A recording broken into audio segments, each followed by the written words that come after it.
నేను కొన్ని పుస్తకాలు క్యాసెట్లు పట్టుకొచ్చాను, మరి కొన్ని తీసుకెళ్తాను. తీసుకెళ్ళండి అమ్మా, మీరు ఇప్పుడు వచ్చినా తీసుకెళ్ళమన్నారు అమ్మగారు.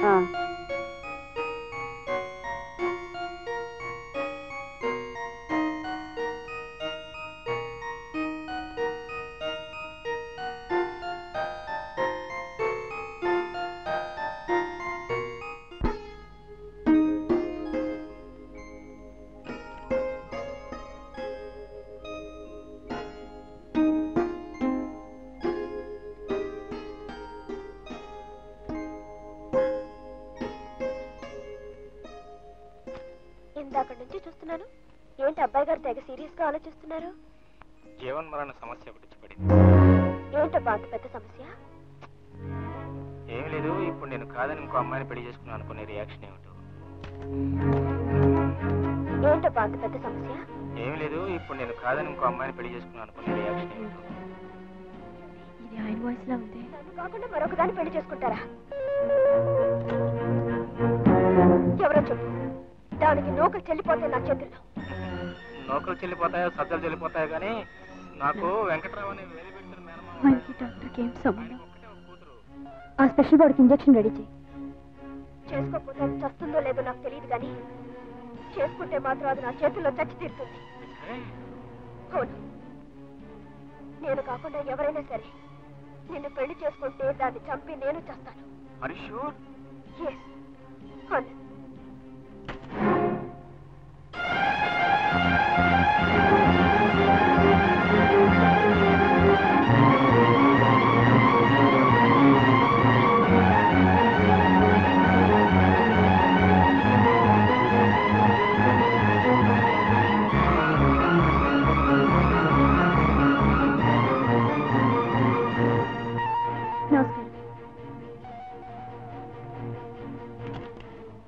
Good morning Radha. Very good. ఇవాళ నుంచి ఇంజెక్షన్ ఒక కోర్స్ మొదలు పెడతాను. నేను కాకుండా ఎవరైనా సరే నిన్ను పెళ్లి చేసుకుంటే దాన్ని చంపి నేను చేస్తాను. నిన్న క్యాసెట్స్ కోసం నేను లేనప్పుడు వచ్చావు కదా, నేను మా ఫాదర్ తెలిసిన ఒక పేషెంట్ చూడడానికి వెళ్ళి అలాగే షాపింగ్కి వెళ్ళి ఇంటికి రావడానికి టైం లేదు. డాక్టర్, నాకెందుకు ఇంజెక్షన్? అలా అడుగుతున్నావేంటి? ఇది మీ ఆరోగ్యం కోసం. నా ఆరోగ్యం బానే ఉందిగా. అదే మీ కడుపు నొప్పులు వస్తున్నాయిగా. గర్భిణీ స్త్రీలకి కడుపు నొప్పి సహజమేగా. అది కాదు రాదా. వద్దు డాక్టర్, నాకే ఇంజెక్షన్ వద్దు. అసలు నేను హాస్పిటల్లో ఉండడం అనవసరం. ఏమిటి రాదా, అసలు ఏం జరిగింది? ఎందుకు అలా మాట్లాడుతున్నావు? ఇంతవరకు ఏం జరగలేదు, ఇక ముందు ఏం జరుగుతుందో తెలీదు. Don't be silly. ఇంజెక్షన్ చేయండి. వద్దు డాక్టర్, నాకే ఇంజెక్షన్ వద్దు. కమ్ ఆన్, నన్ను ఇలా బ్రతకనివ్వండి ప్లీజ్. నాకు ఇంజెక్షన్ వద్దు, ఏమొద్దు ప్లీజ్. డాక్టర్, మీకు రక్తం వస్తుందండి. రాలేదు. మీరు అల్లరివారే కాక చాలా పెంకివారు కూడా. నేను మీకన్నా చాలా పెంకిదాన్నండో. నేను అనుకున్నది ఎప్పుడో ఒకప్పుడు చేసి తీరుతాను. అది ఇంజెక్షన్ అయినా సరే మరేదైనా సరే. మళ్ళీ వస్తాను.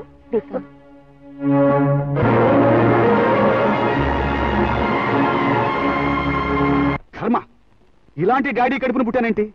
దేశంలో దేని జోలికి వెళ్తామన్నా అక్కో చెల్లి అవుతుంది.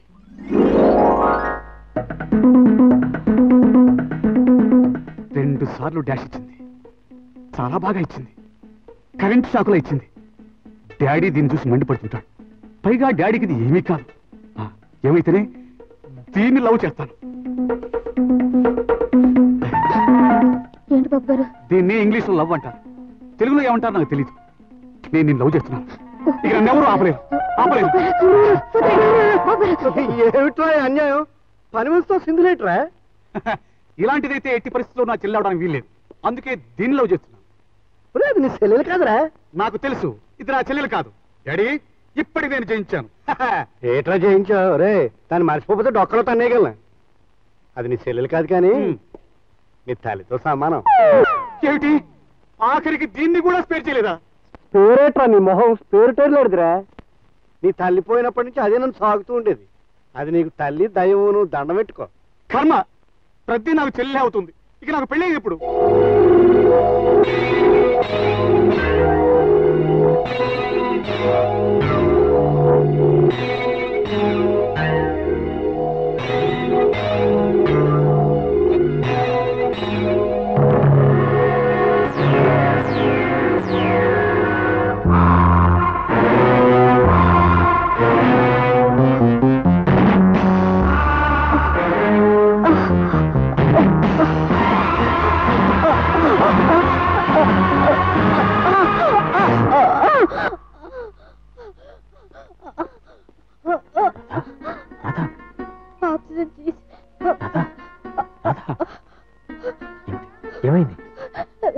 ఏమండి నాకు ఇక్కడ వైద్యం వద్దండి, వెంటనే నన్ను ఇక్కడి నుంచి తీసుకెళ్ళిపోండి.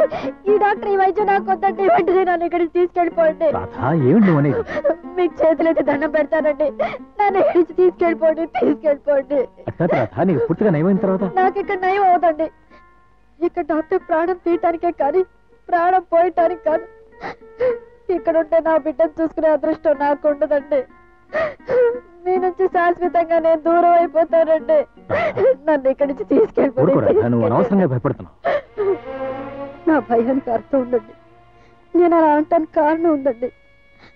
నా కలలు మీ కలలు పూర్తయిపోకుండా 10 కాలాల పాటు నేను మీ నీడలో ఉండాలంటే వెంటనే నన్ను ఇక్కడికి తీసుకెళ్ళిపోండి, లేకపోతే అర్ధాంతరంగా నేను మీకు దూరం అయిపోతానండి.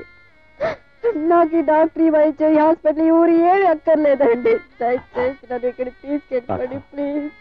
ఊరుకురా, బాధపడుకో. నీ ఇష్ట ప్రకారం రేపు ఇక్కడి నుంచి వెళ్ళిపోతాం. కాకపోతే డాక్టర్తో ఒక్క మాట చెప్పి వెళ్దాం.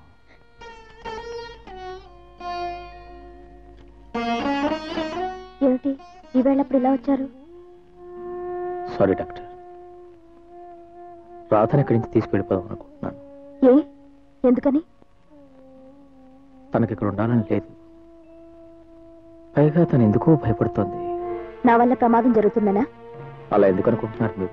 ఉదయం నేను ఇంజెక్షన్ ఇవ్వబోతుండగా ఆమె ప్రవర్తించిన తీరును బట్టి.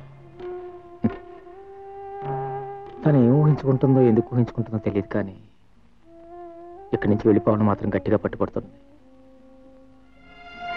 ఆమె పట్టుదల వల్లనే వెళ్ళిపోవాలనుకుంటున్నారా, లేక మీరు నాకు చేసిన ద్రోహానికి ప్రతీకారంగా మీ భార్యకి అన్యాయం చేస్తున్నానని అనుకుంటున్నారా? స్వప్న, నన్ను ప్రేమించని నీకు న్యాయం చేసి ఉండలేకపోవచ్చు, అన్యాయం చేసి ఉండొచ్చు, ద్రోహమే చేసి ఉండొచ్చు. దానికి ప్రతీకారంగా నువ్వు నా భార్య మీద పగ తెచ్చుకుంటావని అనుకున్నాను. తెలివి తక్కువ అని మాత్రం కాదు. నా వ్యక్తిత్వం మీద మీకున్న నమ్మకానికి థ్యాంక్స్. కలల కన్నే కన్నె పిల్లగా నేనున్న రోజుల్లో వసంతంలాగా వెన్నెల్లాగా మీరు నా జీవితంలోకి అడుగుపెట్టారు. ప్రేమంటే ఏమిటో నాకు తెలియచేశారు. మనసనే మందిరంలో దైవంలా నిలిచారు. నేను మీకు భార్యనవుతానని, మీ బిడ్డకు తల్లినవుతానని నేను గడిపే కాలంలో హఠాత్తుగా మాయమైపోయి నన్ను మోసం చేశారు. నా కలలు కూల్చేసి, ఆశలు కాల్చేసి, నన్ను మోడులా మిగిల్చేసి మీరు వెళ్ళిపోయారు. జీవితం మీద ఆశ చచ్చి, పెళ్లి మీద కోరిక నశించి, కుంటిన పండు చేసుకుని వృత్తిలో లీనమై గడిపే నాకు మళ్ళీ ఇప్పుడు కనిపించారు. ఆనాడు మీరు నాకు చేసిన ద్రోహానికి పగ సాధించుకుంటాను, పగ సాధిస్తాను. ఎలాగో తెలుసా? ఎవరూ నయం చేయలేని మీ భార్యకు నా భయంకరమైన జబ్బుని ఆపరేషన్తో నయం చేసి ఆమెను కాపాడతాను. తన కడుపులో బిడ్డుందని భ్రమపడే ఆమె బ్రతుక్కి ముందు ముందు తల్లి అయ్యేటట్టు చేస్తాను. ఇదేం పగ సాధించటం అనుకుంటున్నారా? చూడండి, కళకళ్ళాడుతూ మీ కళ్ళ ముందు రాధ తిరుగుతున్నప్పుడు ఇది స్వప్న నాకు పెట్టిన భిక్ష అని పశ్చాత్తాపడాలి. ఆమె కడుపున పుట్టిన బిడ్డ మీ ఒడిలో ఆడుకుంటున్నప్పుడు ఇది స్వప్న చనువని మీరు బాధపడాలి. భార్యా బిడ్డల్ని చూసుకున్న ప్రతి క్షణం ఈ స్వప్న మీకు గుర్తు రావాలి. ఈ స్వప్నకు మీరు చేసిన అన్యాయం తలుచుకుంటూ మీరు కుమిలిపోవాలి. స్వప్న, పగతోనైనా సరే, ప్రతీకారంతోనైనా సరే, జీవితాంతో నన్ను బాధ పెట్టాలనే కష్టనైనా సరే, నువ్వు నా భార్యకు మళ్ళీ బ్రతుకునిస్తానంటే అంతకంటే నాకు కావాల్సిందే ఉంది. That's all what I want. కానీ ఒక్క విషయం, నేను కావాలని నిన్ను మోసం చేయలేదు. తప్పనిసరైన పరిస్థితుల్లో మనసును చంపుకుని నిన్ను దూరం చేసుకున్నాను. ఏమిటి ఏమిటి మీరు చెప్పేది? చెప్తాను. స్వప్న, మనిద్దరం ప్రేమించుకున్న విషయం మీ నాన్నగారికి తెలిసింది. ఆ తర్వాత ఒకరోజు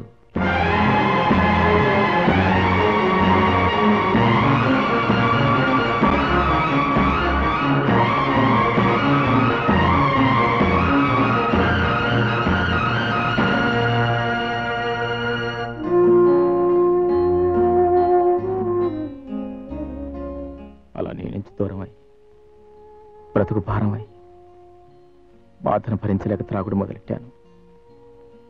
దానికి పూర్తిగా బానిసనైపోయాను. నన్ను నేను నాశనం చేసుకుంటున్న సమయంలో రాధ నా జీవితంలో అడుగుపెట్టింది. నన్ను మార్చింది. మళ్ళీ మామూలు మనిషి చేసింది. నన్ను పెళ్లి చేసుకుంది. ఇప్పుడు చెప్పు స్వప్న, నేను నీకు అన్యాయం చేశానా? నీ ప్రేమకు ద్రోహం చేశానా?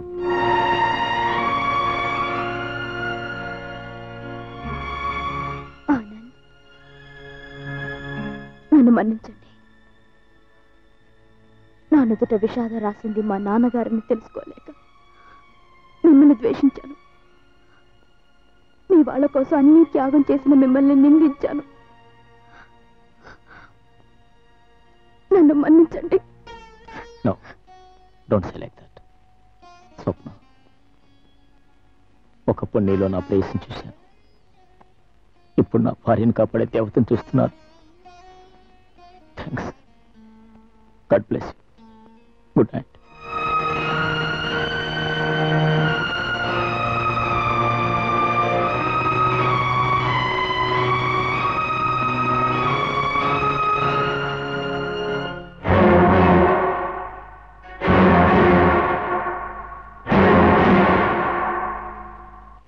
రమేష్, అర్థం లేకుండా ఇంగ్లీష్ లో పిచ్చి పిచ్చిగా మాట్లాడు. హాస్పిటల్లో అమ్మాయితో ఎవరో ఒంటరిగా ఉన్నారంటే అతను ఏ పేషెంట్ అయి ఉంటాడు. వాడు గంటకు పైగా ఆ గదిలోనే ఉన్నాడు. నా డ్రీమ్ని ట్యాప్ చేస్తున్నాడని నా డౌట్. నా మాట అబద్ధం అయితే I will go to foreign. Ramesh Ramesh, వాడెవడో ముందు నాకు చూపించు. ఆ తర్వాత అమ్మాయితో నేను మాట్లాడతాను. అడుగు, అడు చూడు.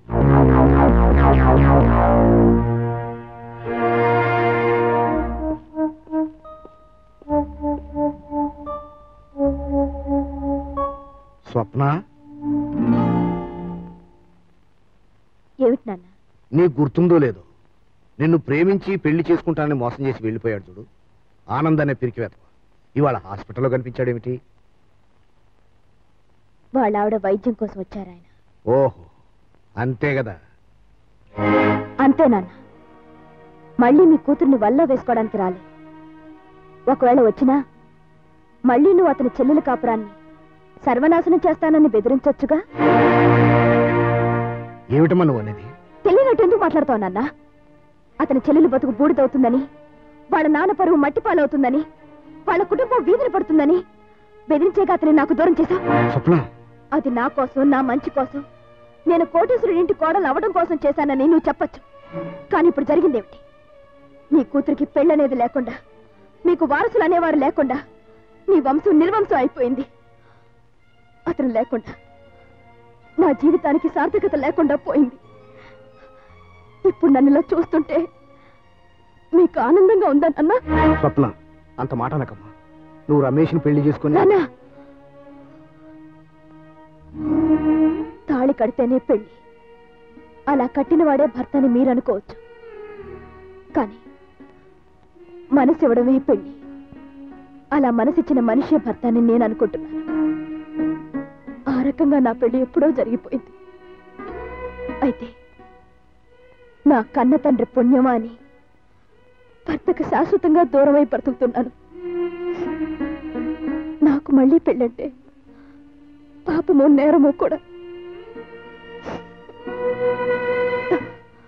నాకు హాస్పిటల్కి టైం అయింది, నేను వస్తాను. అమ్మా అమ్మా. హాయ్. నిజంగా మీ ప్రేమ ప్రేమ్నగర్ హీరో కళ్యాణ్ కంటే, ప్రేమాభిషేకంలో రాజేష్ కంటే చాలా గొప్పదండి. ప్రేమించి పెళ్ళనేసరికి వెనకడుగు వేసే ఈ రోజుల్లో ప్రేమించిన నాటి నుండి కళ్ళు కళ్ళు తప్ప ఒళ్ళు ఒళ్ళు తగలకుండా పెళ్లి చేసుకోవడానికి సిద్ధపడుతున్నారు. ఏమిటండి నేను వాగుతుంటే మీరేం పట్టించుకోరు? Thinking Sulochana, deep thinking. మీ అమ్మగారి పేరేంటి? బాలాగమ్మ. ఒక్కసారి మీ అమ్మగారిని కలుసుకుని ఒకే ఒక ప్రశ్న అడగాలని. ఏమిటది? మా నాన్న నీకు తెలుసా అని. తెలుసో తెలీదో అడగడానికి మా అమ్మగారు బతికుంటే కదా. యువర్ మదర్, యువర్ డాడీ ఉన్నాడు. ఇదివరకే మీ సంగతి చెప్పానండి. రండి ఇప్పుడే వెళ్ళి డాడీతో మాట్లాడండి. శుభసూచకం. గాడిద కూడా వచ్చింది. I must talk. Come on come on. Come on. మా నాన్నగారు హాల్లో ఉన్నారు, వెళ్ళి మాట్లాడండి. ఎవరది? నేను మీకు కాబోయే అల్లుండి సార్. పేరు రమేష్. Foreign education. ఉద్యోగం చేయాల్సిన అవసరం లేదు. బోర్డంత ప్రాపర్టీ ఉంది. కాలు మీద కాలు వేసుకుని బతకచ్చు. కాలు మీద కాలు వేసుకుని బతుకుతావో, నోట్లో వేలేసుకుని బతుకుతావో అది నాకు అనవసరం. మీరిద్దరూ ప్రేమించుకున్నారు, అంతే చాలు. అన్నట్టు మీ నాన్నగారి పేరు బూతుల బసరాదండి.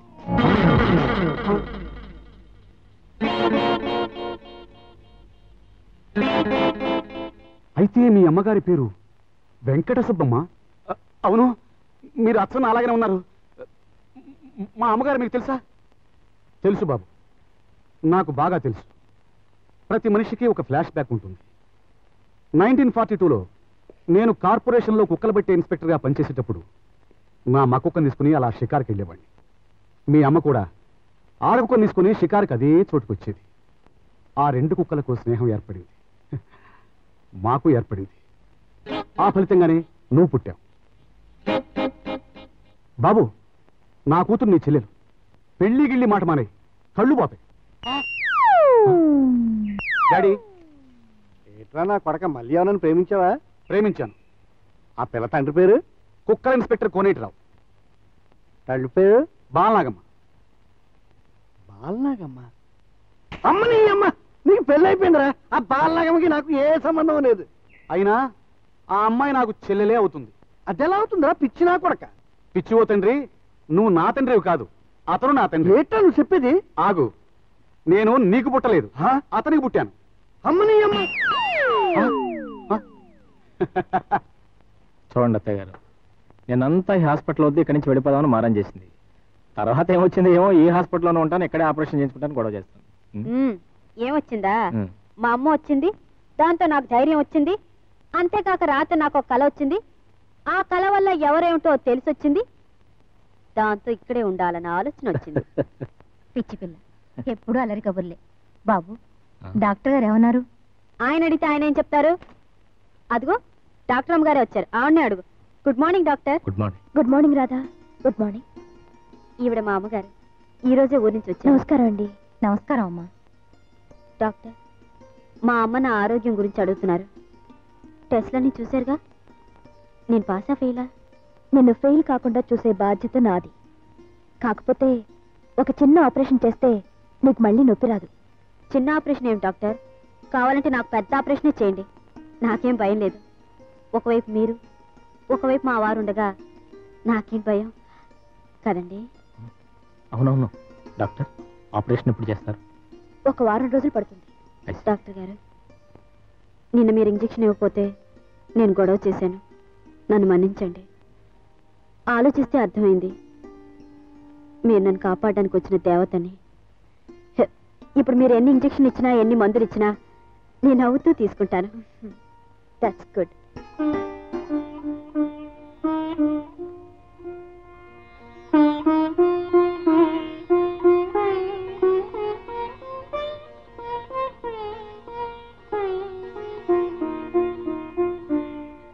అమ్మాయికి ఏదైనా నొప్పి రావచ్చు, వస్తే నాకు వెంటనే కబుర్ చేయండి. అలాగేనమ్మా.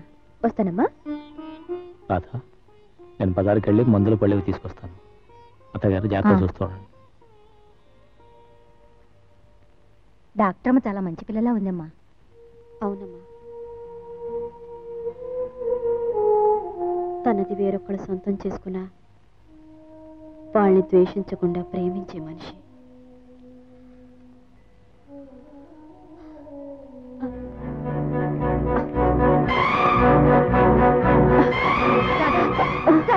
ఏమైందమ్మా?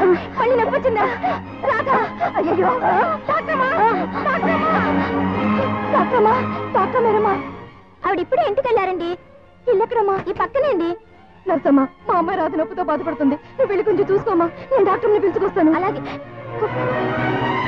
డాక్టర్మా, డాక్టర్మా, డాక్టర్మా, డాక్టర్మా.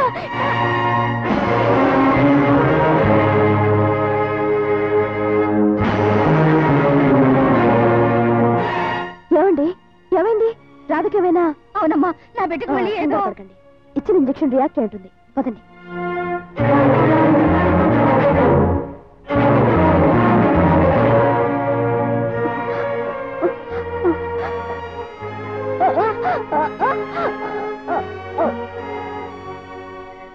ఇంకేం పర్వాలేదు, నొప్పి రాదు, హాయిగా నిద్ర పట్టేస్తుంది. మళ్ళీ ఒక గంట ఆగొచ్చి చూస్తాను. అలాగేనమ్మా.